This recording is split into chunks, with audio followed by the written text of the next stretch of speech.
This is Busted Pencils, fully leaded education talk. Here are your hosts, Dr. Tim Slekar and Dr. Johnny Lupinacci, educated educators talking education. Wow. Man, big voice there. Yeah, it is Busted Pencils, fully leaded education talk. Educated educators talking education. Everybody who's listened for a long, long time, you're like, hey, they got the voice back. Yeah, man, we got our voice back. Introducing us again, Tim and Johnny.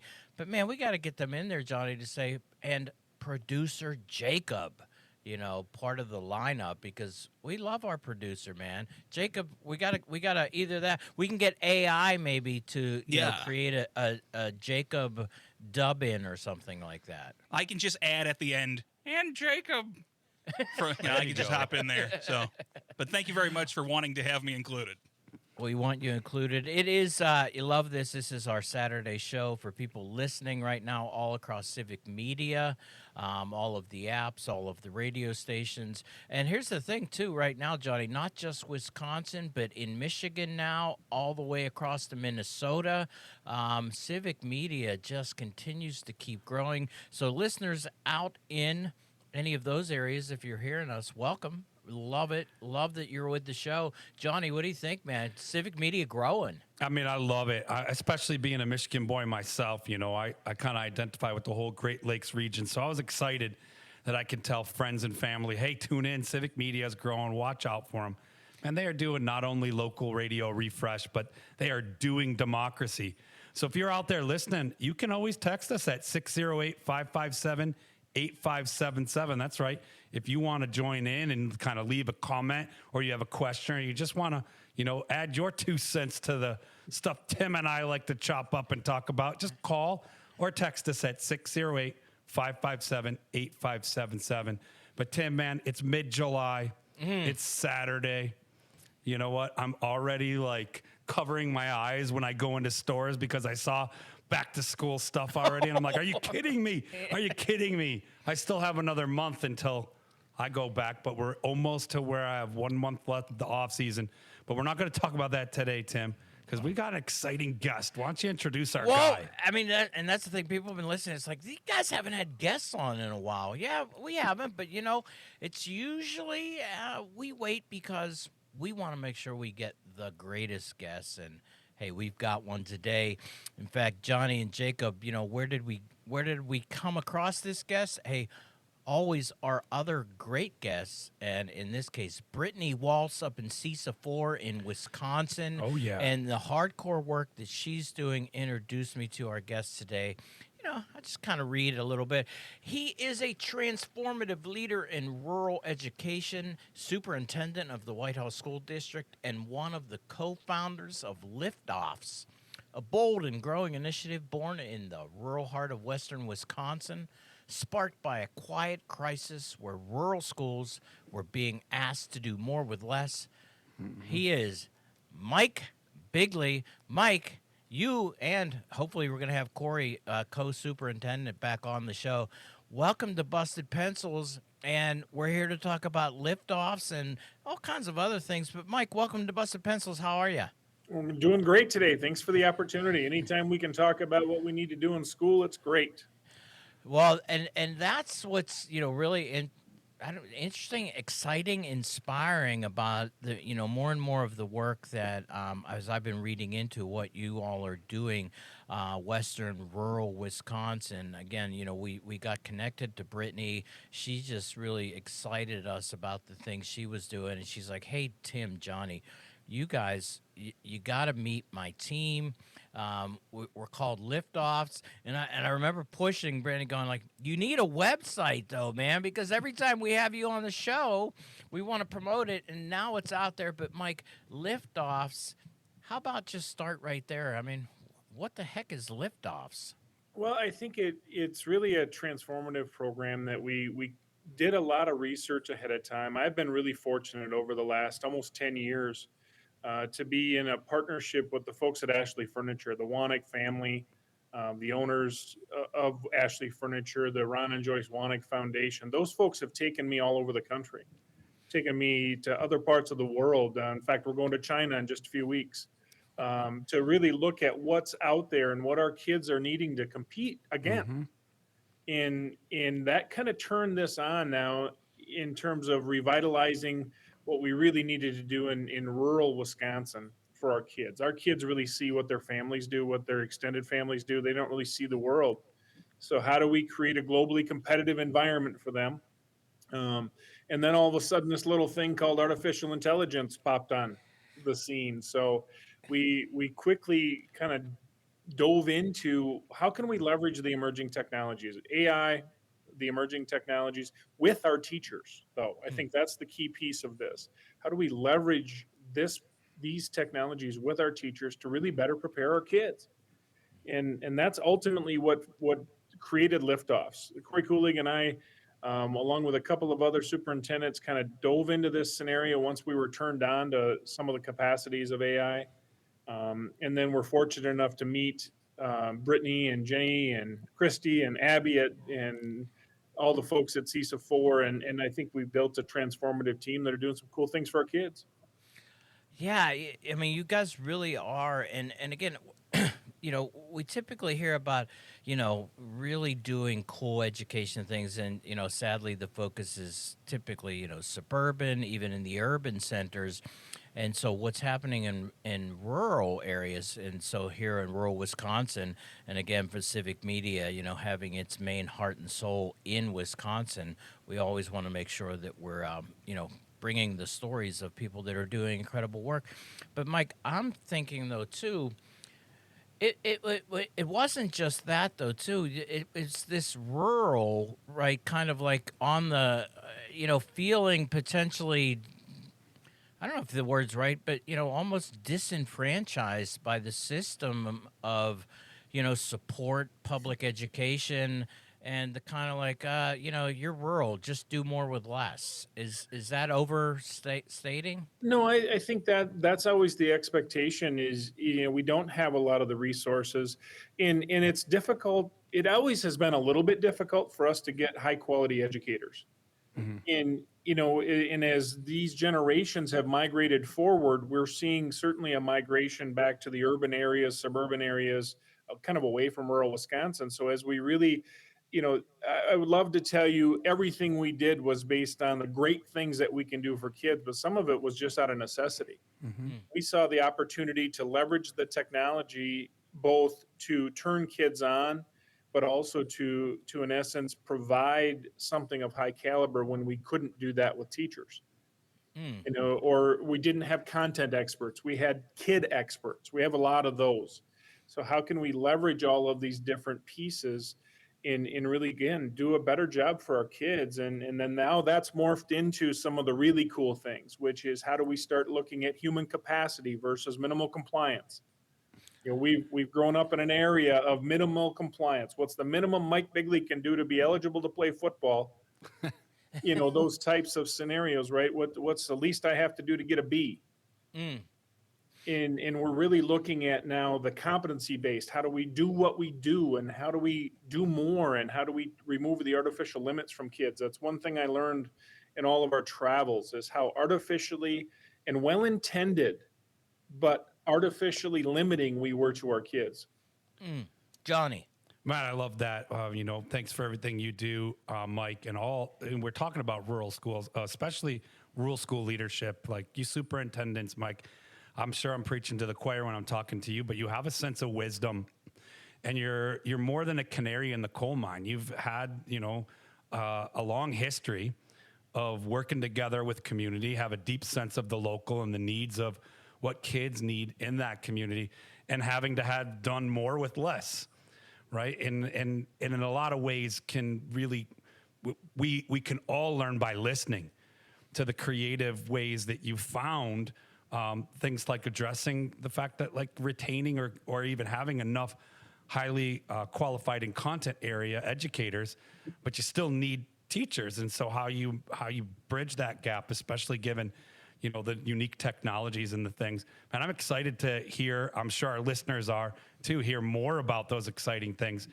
But I love the phrase you said about, moving from minimal compliance to, excellence and competencies, right? And artificial limits, not AI, right, Tim? That's Tim's favorite stuff.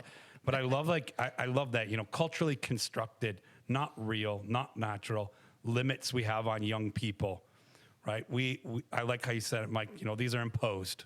They're made up and they're imposed. And when you lift them, what kind of possibilities for our young people emerge? And I'm sure you've got examples of some really great stuff, as our listener might too, when you think about that. What are the assumptions we often have as grown folks or as educators or even as, educated educators talking education? We all do it. We make assumptions about what youth can do. And, I see Mike nodding. If you're on the YouTube, you see him nodding too. When we lift those assumptions, pretty amazing things start to happen from our young folks. So I'm excited to hear more about that. Thanks for being here, and thanks for all you do, Mike. Yeah, you're welcome. We've done some really cool things already. We have an emerging technology lab that went online this year that was funded with help from the Wannick Foundation and then our local taxpayers. And that was our first real endeavor into removing these artificial limits. So we have anywhere from 8 to 12 courses going on at any one time with drones and robots and 3D modeling, 3D printing, automation, Industry 4.0 things. But what we did is we personalized it. We said, if you have a period in your day, come on over. We will customize a course for you. This is no longer when you can fit in our rural school, our one of everything. Can you fit into your schedule? We just say, if you have an hour, come on over. We'll build the courses. Our teachers have been phenomenal about that. And did it ever turn our kids loose? It really did. About that same time as we were building that concept, we're like, well, then if this is going to work over here, why wouldn't we do this in everything that we do?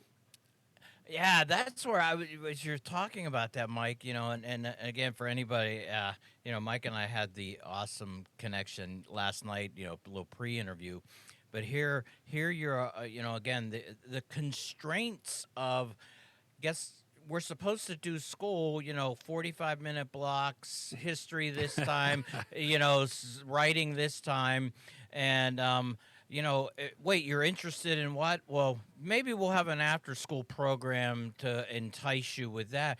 I'm hearing from Mike Beighley, superintendent, and the projects and stuff you're doing with Liftoffs is go, wait a minute, that is one of those imposed constraint systems right there, that kind of rigid bucket type of scheduling that says this is how you do school. And Mike, a few or Johnny, you got something? I know we got 1 minute, so Johnny, yeah. Well, I'll just say, I'm excited about that because I say it over and over. Our listeners, pencil busters out there know I'm always talking about the difference between compliance and engagement. And so I'm elated because Mike is talking about engagement, the kind of cool ways, the innovative technologies and capacities when you lift those limits off of young people and you start to ditch that compliance model of school. Tim, exciting things happen that are engaging. Speaking of engaging, come on back and engage with us when we return after the break.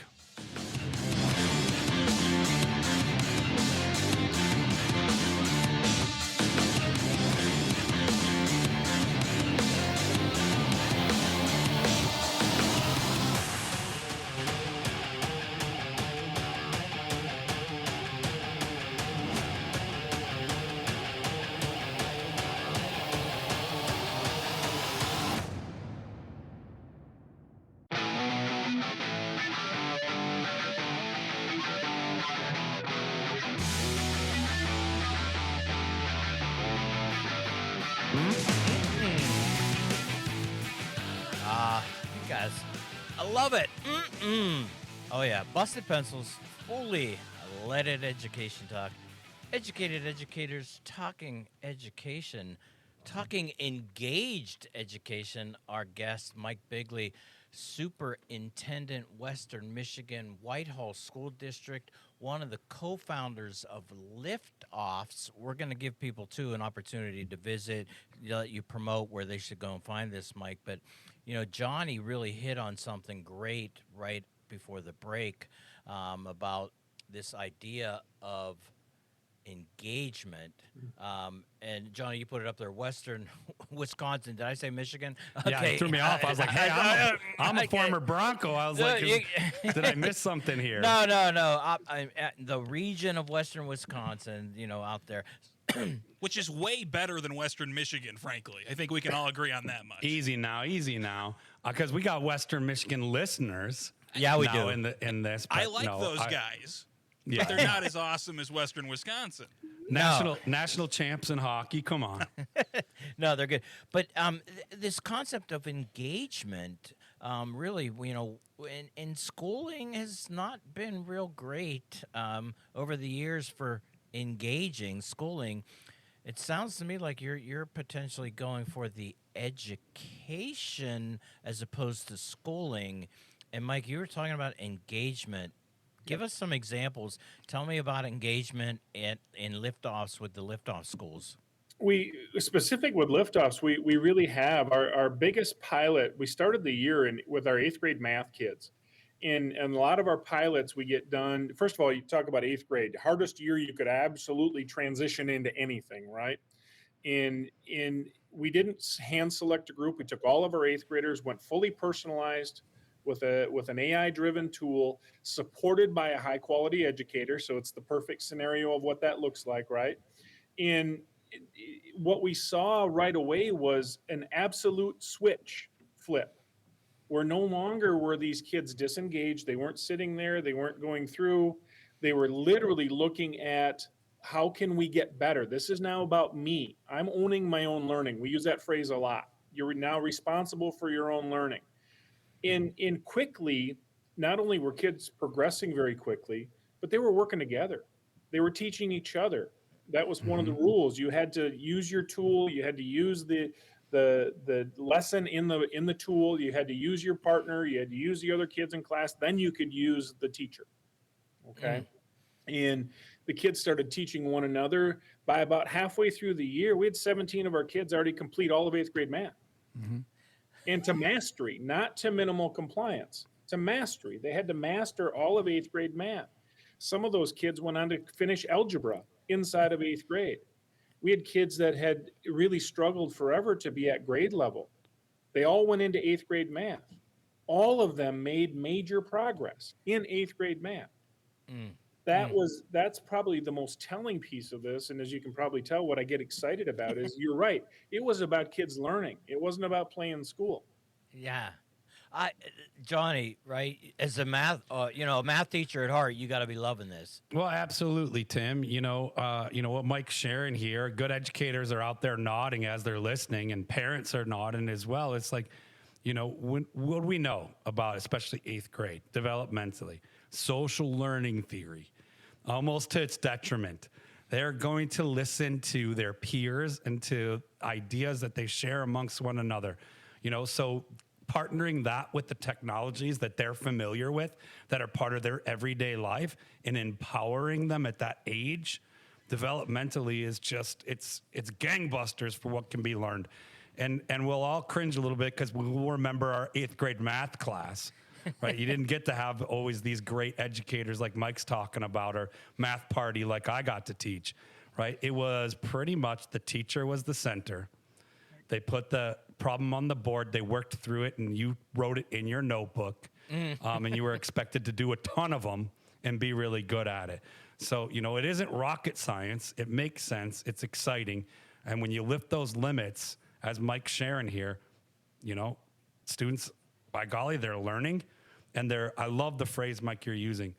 You're moving beyond the goal being minimal compliance, but to a level of engagement that is meeting kids where they're at, right? And that's not meeting them where they're at a lower level. That's the big shift we have to make as adults, as educators, right? It's meeting them where they're at in the familiarity, the kinds of activities they want to be doing, talking to one another. In fact, we always have the assumption like, the students don't want to learn today. It's like they don't necessarily want to engage the way we've framed or invite them to what we qualify as learning. They want to talk with each other. They want to engage. They want to ask questions. They want to seek out answers and share those with one another. So this is exciting stuff, listener. If you're excited about it too, You can always leave a comment, or you can give us a call or text us at 608-557-8577. We're here with Mike Beighley, superintendent, rural superintendent. I got to throw that on there, Mike, because I'm really big on that. I think there's a lot of wisdom you rural superintendents and your teams have that for the first time, maybe in some parts, suburban and even urban schools have a little different context, but schools are all being asked to do more with less. Well, who's been doing that for a long, long time? Our rural teams. So, Mike, thanks for sharing your knowledge and wisdom with us here today. Absolutely.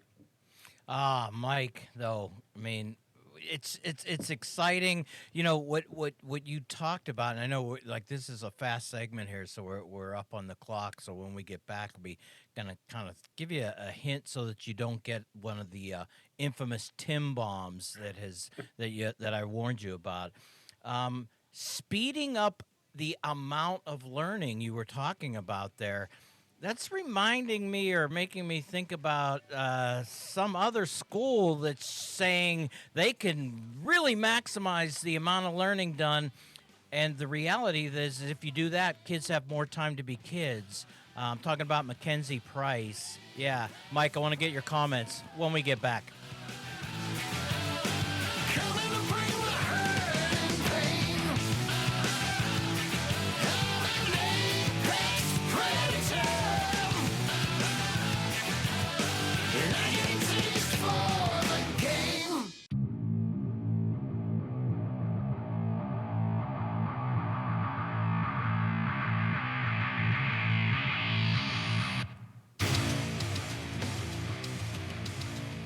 Yeah, on the YouTube.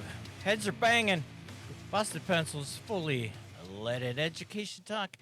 Educated educators talking education. Great guest today from rural western Wisconsin. In fact, more specifically, the Whitehall School District, one of the co-founders of Liftoffs. He said, bold initiative in western rural Wisconsin, doing incredible work. Mike, though, you hinted, well, you didn't hint, but I kind of drew this. If kids can finish 8th grade math before the end of 8th grade, you're saying so then therefore, and what you said, you put them into algebra. This is making me think, and we've had conversations on Busted Pencils. In fact, even with Brittany Waltz, we've addressed this. A person in Austin, Texas, Mackenzie Price, put forward the Alpha School and the kind of 2-hour learning where she said, hey, give kids AI and personalized learning. And the 6-hour school day really becomes a 2-hour school day. And then the rest of the day is working with guides who really are certified licensed teachers, actually engaging in the things that the kids want to.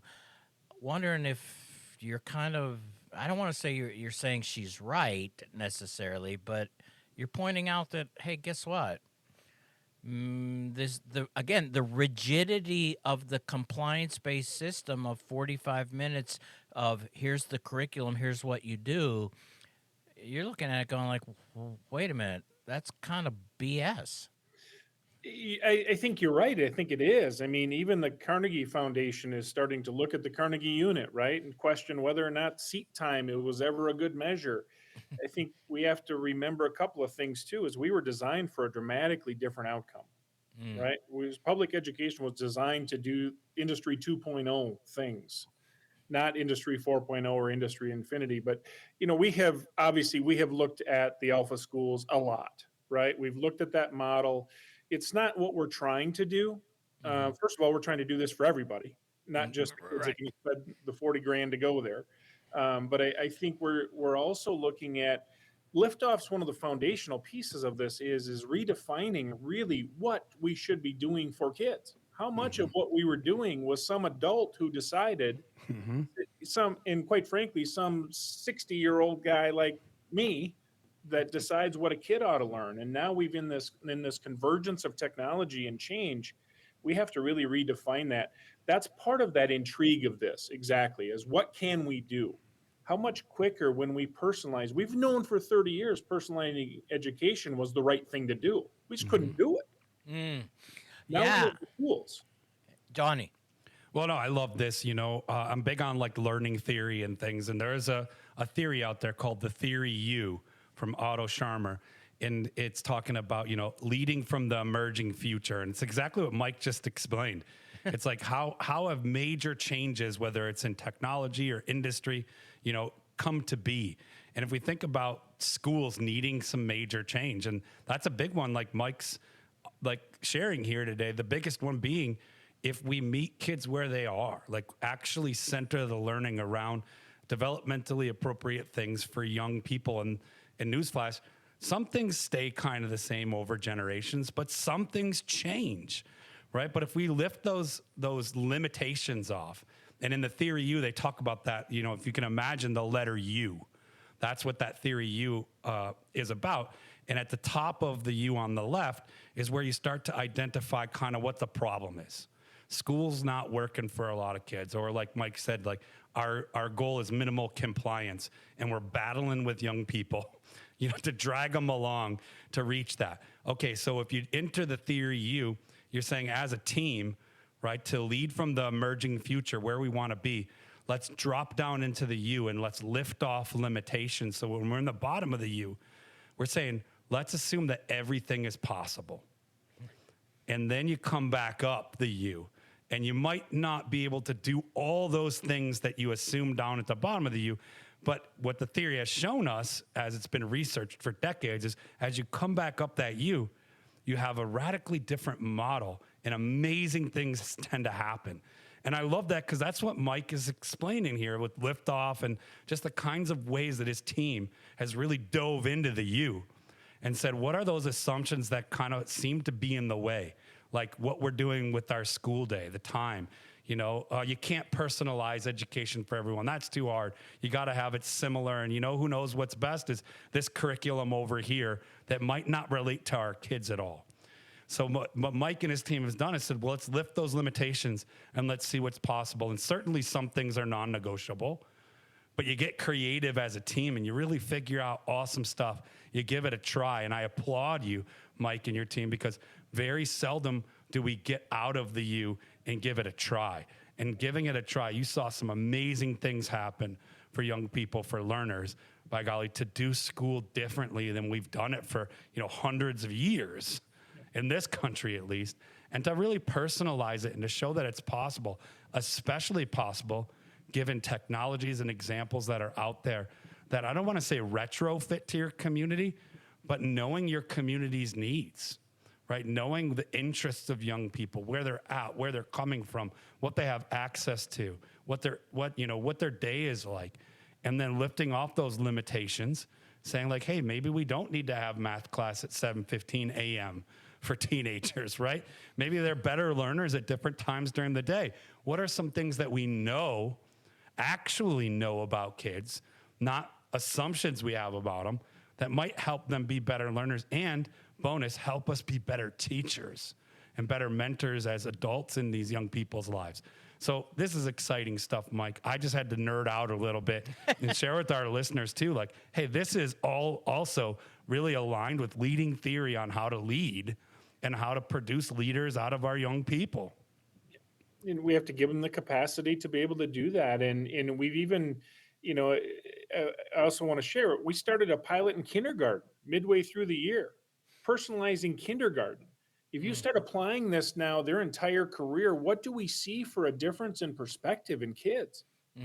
If we've allowed them and taught them to own their learning, be responsible for their learning from the time they are 6. I'm guessing Brittany probably shared with you last time when she was on, the longer kids stay in the system, by standardized measures, the worse they get. Yeah. So, I don't know if you're familiar with Michael Fullen, leadership, right? His thing, right? It's like, look, for every year a kid spends in school, their engagement level diminishes, and you're like, that's a real live statistic. We know it exists.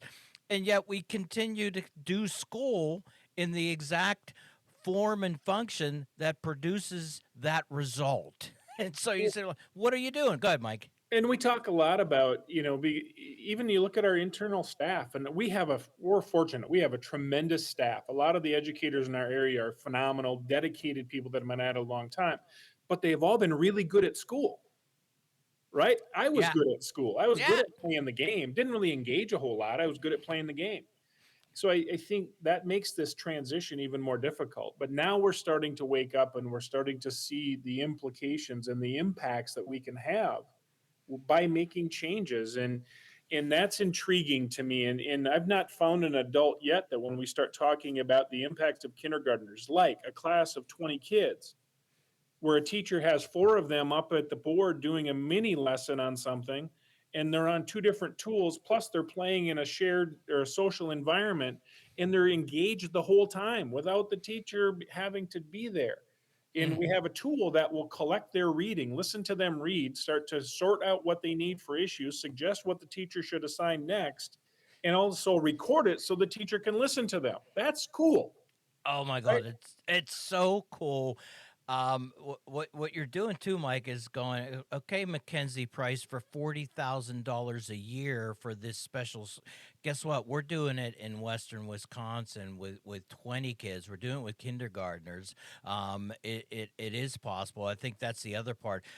District leaders, education policymakers that are listening, parents, neighbors that are listening to this show right now. What you're hearing from Mike and the team at Liftoffs is, hey, it doesn't have to be the way it always was. It just doesn't. And you're given a thought, Mike, or Mike, the potential. I was thinking about this. So you're doing this with kindergartners, and either like districts that aren't doing that are probably looking, going, well, oh my God, if any of those kids transfer here, they're gonna hate us. Yeah, we've had a lot of those conversations, and even we have a tremendous conversation going on in our area right now with UW Stout. We've engaged with them through our emerging technology lab, but now all of a sudden they're starting to see the impacts, and they're saying, "Wait a minute! If we have kids coming in with dramatically different skill sets, what do we need to do to step up our game?" Right? So now we're seeing some true K-16 convergence, and really now we start to compete globally. Oh, Right now, when we do that for every kid, now we've given them a fair head start, and maybe we can expect the market to do what the market does at that point, right? If we've yeah. given them all a starting point that at least is fair. Oh, And I think but you're right. Our target is to provide a high caliber experience for literally every kid that wants it, not yeah. those that can afford it. Well, check this out too, and everybody listening, liftoffslearning.com. That's Liftoffs learning.com is where you can get to know more about what's happening in western rural Wisconsin. Mike and his team, and again, Brittany, and we want to get your colleagues on too. Mike, what you're talking about is so exciting. It's like we need to do multiple shows with all of your partners to really experience what's really happening there, because this is a movement that really is. And what I love is this is a movement of public schools, of truly public schools. This isn't a special charter. This isn't a private. This is just hard working people saying, we can break free of these restraints. And in fact, when we do, look what happens.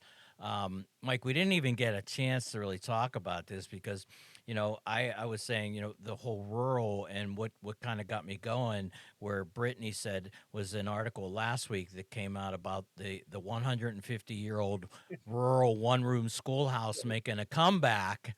And we kind of joked around about it here, Jacob and Johnny and I.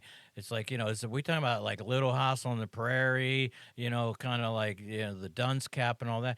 And actually what was neat about the article is it wasn't about going back to some nostalgia.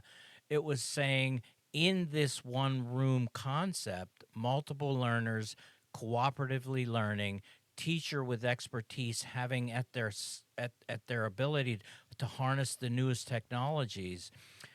So as we're thinking about that, Mike, I mean, got to have your team, got to have you guys come back.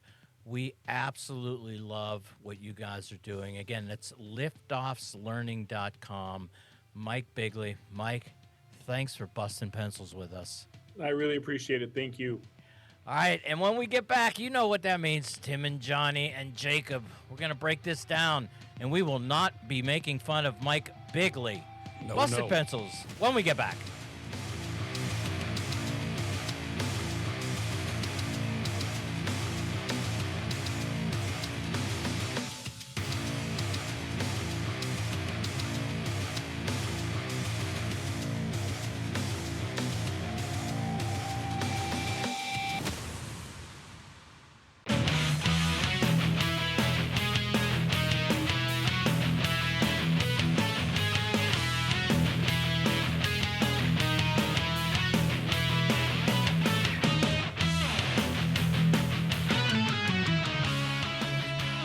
I can't play the guitar like that. Just wish. Busted Pencils, fully leaded, education talk, educated educators talking education. Man, Mike Beighley, Liftoffs. Again, that's Liftoffs learning.com. Mike Beighley, Superintendent, Western Wisconsin, rural Western Wisconsin, doing the incredible work up there. Again, Brittany Waltz, CISA 4, made the connection with us, and they've got a heck of a team up there doing incredible work. Again, everybody in the Wisconsin listening area right now, you're checking it out. I mean, check them out and go up and, make some connections, because this is something we need to see, Johnny. I mean, we said they've got a whole team, and we're going to have their whole team on here one at a time and even in groups, because we want to keep this conversation going. Because, Johnny, what I'm hearing from them is they are truly doing public schools in a way that you and I have been talking about for years, of saying what's possible. It doesn't have to be a drag. It doesn't have to be boring. And in fact, some of the criticisms that come out about, crappy public schools, hey, here's an example. Rural going, you know what? They're blowing it up, man, Johnny. Absolutely, Tim. And I don't want it to distract from the fact that our schools are underfunded by and large, right? And right. It's not saying like, here's an example of how you can do less with more. You should be able to. So I just want to put that. You mean do more? You mean more with less? Not that's what I mean. Like I don't want it to be like, hey, an example.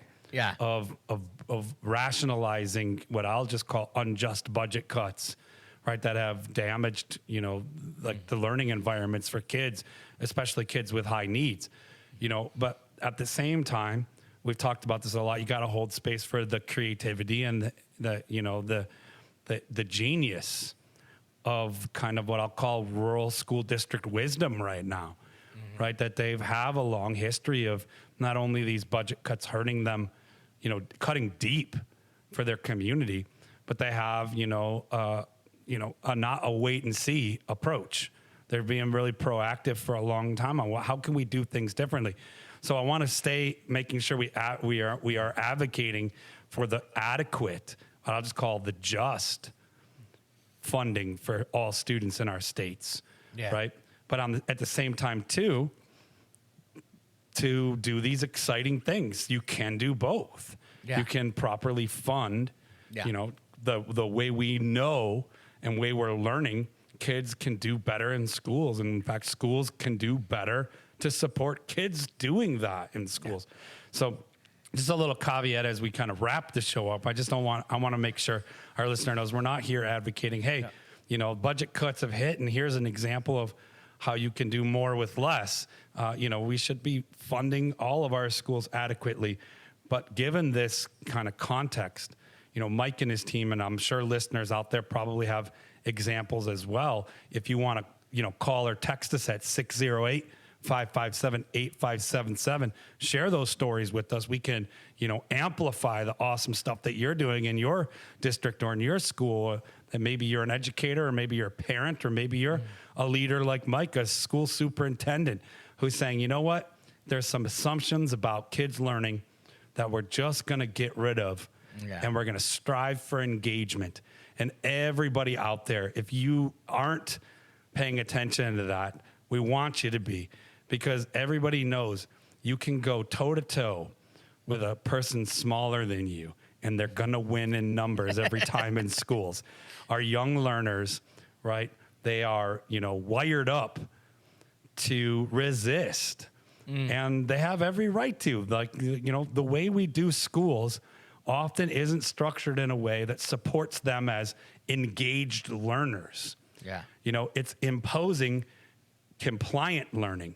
Yeah. And compliant learning, I hate to always be that guy, that nerd who turns to science, right? But what we know from learning science is that engagement is a deep level of learning. It stokes the fires of passion and creativity for not only young people, but for all ages, but especially for young people, whether those young people are kindergartners, 8th graders, or 12th graders. It's the key to their success. Yet time and time again, we do school in a compliant model, right? Where it's like, hey, you meet what we set the framework to be, and either fit into that or fail. And that just doesn't work. So no. I'm glad that we have these examples in this ongoing conversation. Absolutely. Reminds me of our guest, Ira David Sokol. Guess what? Schools were designed to fail, and what they're doing in western Wisconsin, they're designing schools for success, and now it's time for your moment of Zen.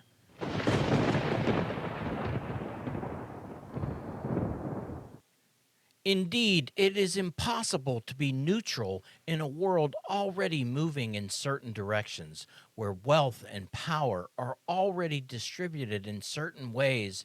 Neutrality means accepting the way things are now.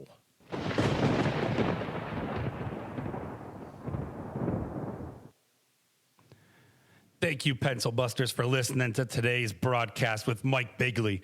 And if you want to grab more Busted Pencils podcasts, well, just go on over to Apple, Spotify, or wherever it is you get your podcasts at. But you can always get those podcasts at civicmedia.com or at our website, bustedpencils.com.